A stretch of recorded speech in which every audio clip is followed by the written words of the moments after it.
Okay, people, how y'all doing out there today? This is Mr. Douglas coming at you, and I got a question posed to me in the comments, so I had to I'm gonna answer this to the best of my abilities and to give the different points of views. Now, I do have a few prejudice way of looking at certain situations or certain things, but I'm gonna be unbiased and how I'm looking at these things now, because it can be helpful or useful for anyone who's about to make a very critical decision about something that's very important. I want you to understand two sides to both of these situations. I want you to understand. All right. The situation I'm talking about right now is being a U.S. citizen since 1933, being a U.S. citizen. You can call it a 14th Amendment citizen, all that old stuff that they use. They use different things that break it down, describe if you have a birth certificate and social security card, if you registered yourself using these items to get jobs or to get some type of benefit or employment, anything. If you have to use your social security card or your birth certificate, you are technically under the government rule. Okay, you're under the government rule, and you are living in a society as an individual who is responsible for the debt of the United States corporation, which they try to say is America, but it's the United States corporation that went bankrupt in 1933. That's when all the gold, that's when all the silver was taken out of circulation, and they replaced it with this fiat currency, which we call money, which is the Federal Reserve notes. Okay. With those Federal Reserve notes, it do give you trading power to purchase things. Now, I was speaking about being allodial, meaning outright clear and free, that you can't really use these federal stamps to do that with. But this is the only way we can purchase things for us here in America. So what I'm going to do is open you up to the different side of that. Okay. I had called individuals who, since 1933, been registering themselves part of the government, that you don't even know you part of the government. Just because you don't go to a government building and have a government identification far as that particular area or that building that you work in, doesn't mean that you're not a government employee. Okay? The government employed you to pay back the debt that it owes out since the Revolutionary War. Okay, so I'm giving you a little history background real quick as far as that. The second part of it that I want to install and say that I'm not going to use the word slave, because people get offended when I use that word and how I use it in terms to try to describe things. So I'm not going to use the word you are a slave. What I will replace that slavery word with is that you are in bondage with the government to pay back debts. And that's why we're in the mess that we're in now.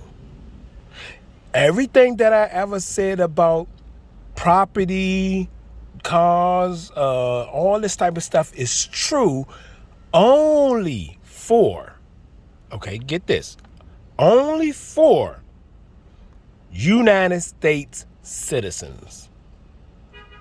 He said, well, damn, Douglas, everybody in the United States, if they was born here, they're United States citizens. No, that is not, that's not totally 100% correct. Just because you was born after 1933 does not make you a United States citizen. Okay?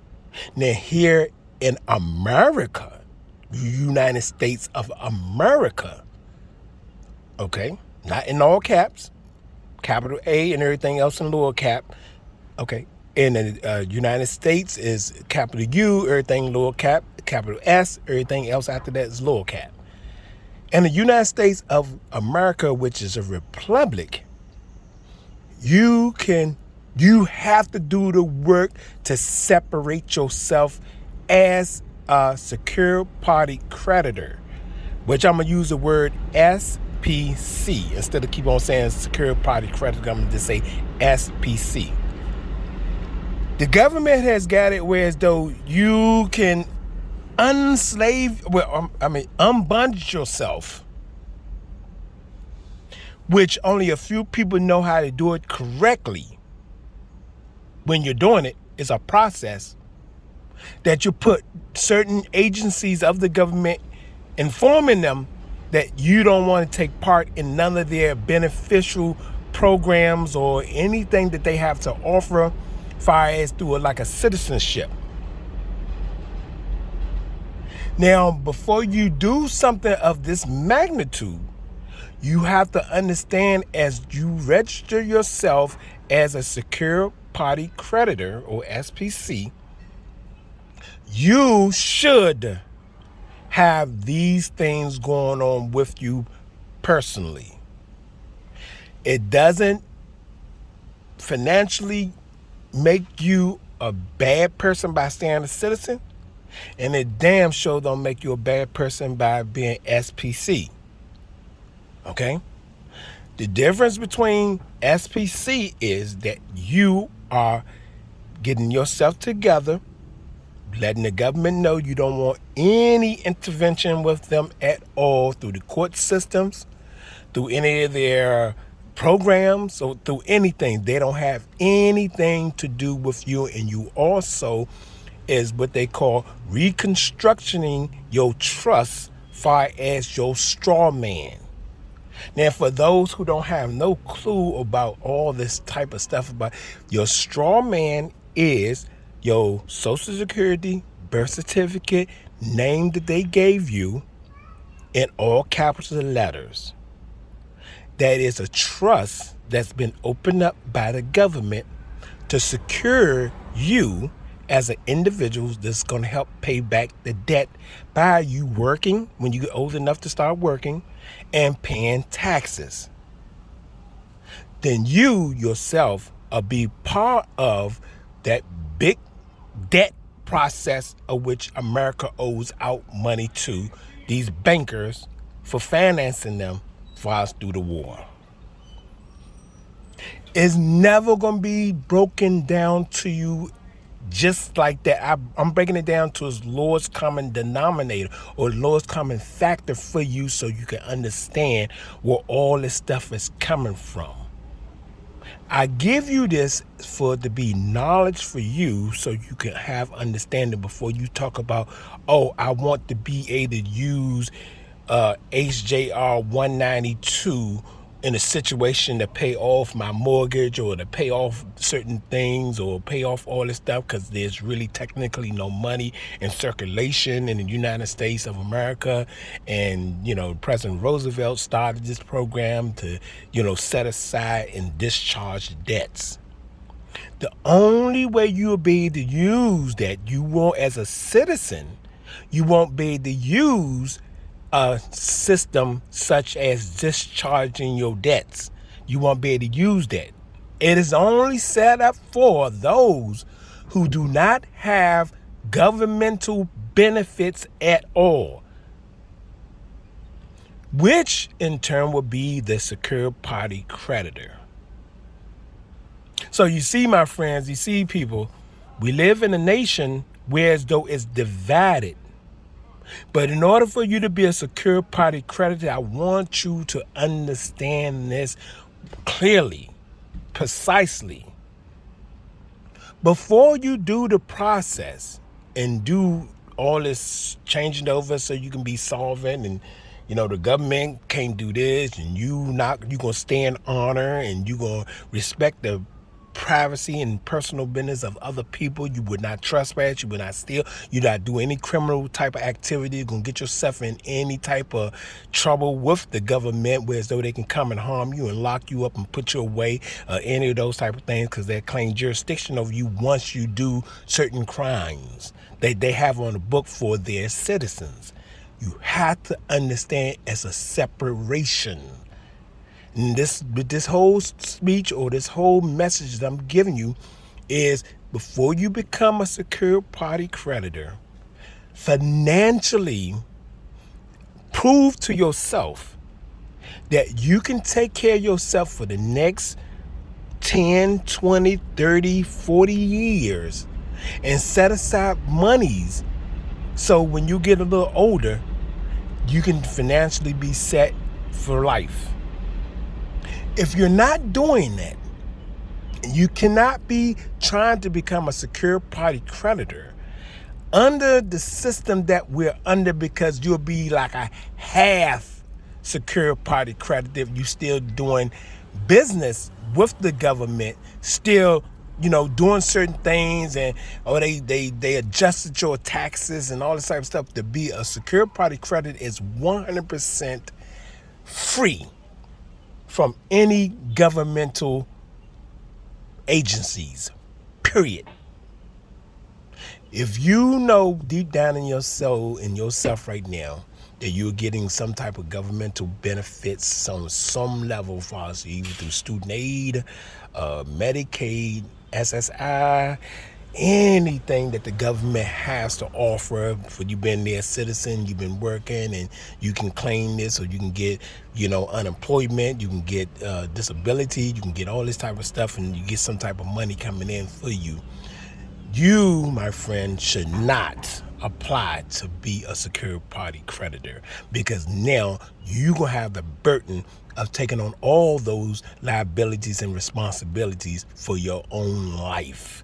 And they would not touch you. They would not help you. They would not give you anything, because you registered yourself through the states and their agencies and where you live at that particular time. When you do become a secured party creditor, you have registered yourself to be a private person, which is your own national individual.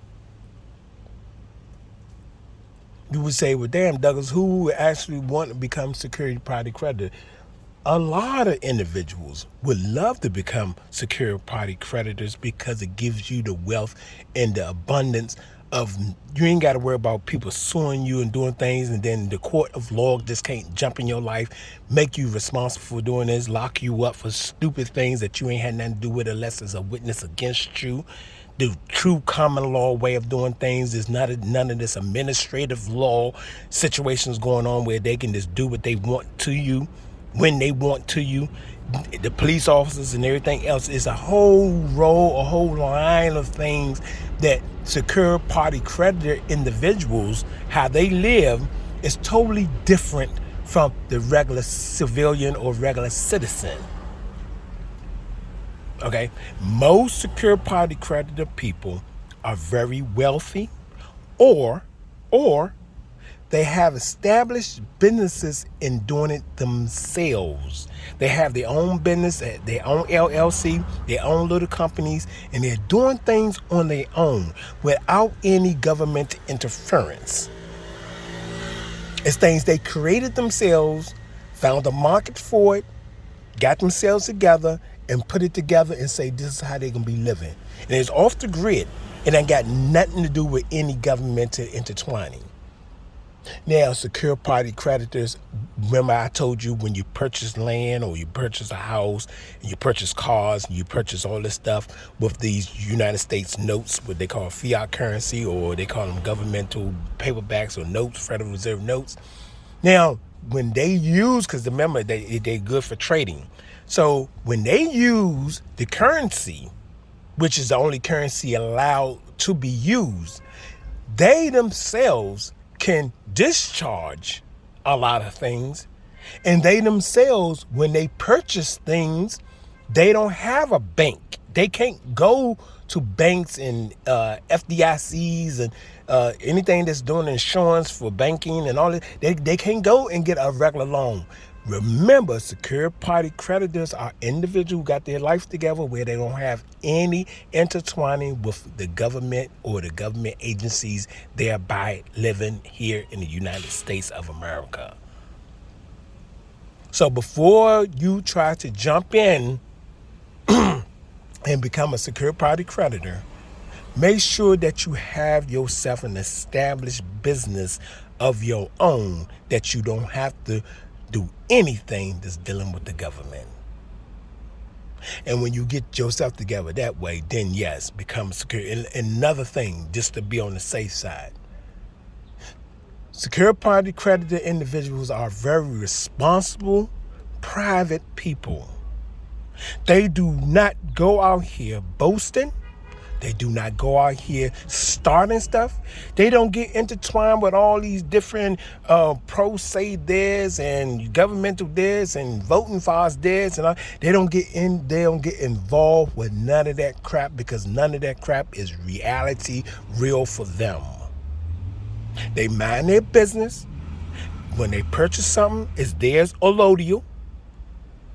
They purchase property, purchase homes. They are responsible for the utilities. They are responsible for all the things that goes on that property. They are really responsible for that stuff, because they register their straw man in a trust as a way that if anyone uses that without their consent, they have a monetary value on that name, like a registered name. Whereas though if a governmental entity or some sort of person who don't have permission from them to use that name in any type of service, they can sue them and get a large lump sum of money for doing it. So they have a lot of people that don't want to associate themselves or get involved with that type of stuff. So they have to be very diligent and very mindful of the companies or people they're dealing with. It's a whole lot of research and a lot of things you have to do to become a secured party creditor the correct way. There's no halfway doing stuff. You do it all the way or you don't do it at all. But I just want people to know this, because people's like, oh man, yeah, that's for me. I don't want no government. I don't want this and that. But when they actually get into it, they see that, damn, me being in bondage, because I remember I used that word in bondage instead of being a slave. But in actuality, you're a slave. But damn, being a slave is better than me taking care of myself. Now, I'm not making this video to be part of no governmental plot,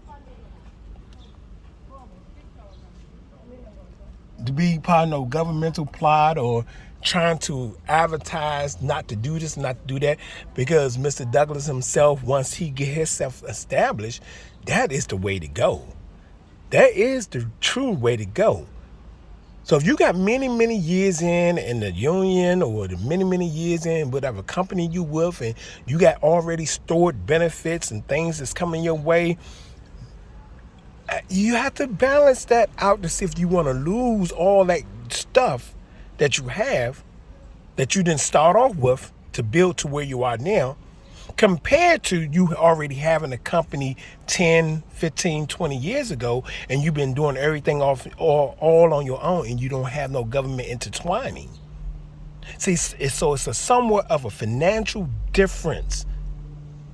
So you becoming a secure party creditor just to, write off stuff and do this and do that, you better think really, you rather really, really think about that before you do it. Because I see some advantages in definitely becoming a security party creditor. I see some advantages, and there's a lot of them. And it's like everybody should be that. But everybody don't have the capacity to take care of themselves financially and to plot out a future and depend on their knowledge, talents, or their way of doing things to survive out here. So this is a reality check between secure party creditor and being a slave, which is a United States citizen. I'm just being 100 with you, and I'm just trying to give it to you straight, but at the same time be polite, manageable, and understandable for you, so you can have an understanding, because I'm not hearing no secure party creditor break it down this way. I'm not hearing no citizen break anything down where as though they give you a choice and tell you the differences between that choice. Their choices, the way they break it down, is very blunt and very fast. They just say you won't be able to get governmental benefits, and that's it. And then that's it. And that's all they say, and that's it. And it's no really breaking it down to you like getting student aid, getting Medicaid, getting SSI, getting all these type of things, your future benefits, retirement benefits, and all these type of things. All these things have something to do with you being a slave for the government and paying back the debt. So they try to give you some type of remedy for us doing things for you later when you can't do for yourself anymore, and give you all these different benefits, Medicaid and all this. They try to give you all this stuff because they already know they robbing from you in your youth while you're working to where you are now, or by the time you retire, and then you stuck under their way of living for the rest of your life. Compared to you being responsible like you're supposed to be as a true American without any governmental intervention, unless you call the police or unless you call for an investigation or unless you call for certain services or things. You yourself call for them. Then they can intertwine with you and advise you or help you in your situation because you need help on the governmental aspect of things. That's the way the true government's supposed to be working, not the way it's working now. So I just want you to understand those two differences, where it started from, why you have a Social Security card and birth certificate, and why it went in effect, and why that you do have a monetary bond with the U.S. corporation for you as an individual, how much you're worth, so you can help pay back the debt. So over your lifetime, that Social Security and that birth certificate has a certain number on it to say how much you are actually worth in today's economy and everything else. It do have, but it's not an account where you yourself can go into and take anything out. It was made by the government itself as a deterrent in a way of saying you're collateral to pay back a debt to somebody. It's like me owing my next door neighbor. I get sick and I can't work anymore, but being so I got two sons and and I got a little family and whatnot, I tell my oldest son, look, pay Jim back, $20 a week until you pay back that $1,000 or whatever. And then Jim agrees to it. Jim is actually the banker. I am the United States, and my son and my children and everything else is basically the citizens. So we have to pay back because I'm sick or I'm bankrupt. So my children, which is the citizens, have to pay Jim back his money. But the interest on his money going so long, paying them, that we'll never be able to pay him back. So it keep on going generation after generation. My sons, their sons after that, generation after generation. We got to keep on paying Jim. And that's the banks. I just want you to understand that, and then you make the conscious decision, SPC or staying a regular citizen and doing things like you're doing it. But being SPC, once again, is being in honor and not exposing yourself to corruption and doing things where you can get into any trouble with anybody, and you mind your business and you don't tell your business to a lot of people because they are slaves to the government, and their first thing they're gonna say is how you do this, how you do it, and then they get themselves in a situation where as though they try to be somewhat like a secure party creditor and get themselves in a lot of damage, or they be needing help on different levels that they're not explaining to you, and they don't have no business, they don't have no talent, they don't have no independent way of doing anything on their own. So they have nothing but the government to help them out. So you can't bite the hand that feeds you. I hope this was helpful. Talk to you shortly. Got any more comments or questions? Post them and I'll get back at you on them. Take care.